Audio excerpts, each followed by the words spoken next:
నమస్కారం. ఘంటారావానికి స్వాగతం. ముందుగా ప్రధాన అంశాలు. కాళేశ్వరంలో రెండో రోజు కొనసాగుతున్న సరస్వతి నది పుష్కరాలు. పుణ్యస్నానాలు ఆచరిస్తున్న భక్తులు నేడు హాజరు కానున్న భట్టి.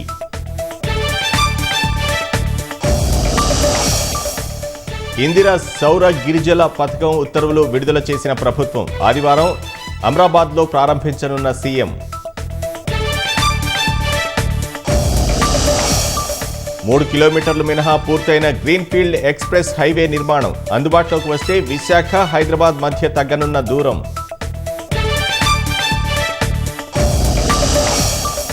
భారత్ పాక్ మధ్య కాల్పుల విరమణ 18 వరకు పొడిగింపు. సరిహద్దు వెంట పరిస్థితులను సమీక్షించనున్న ఇరు దేశాలు.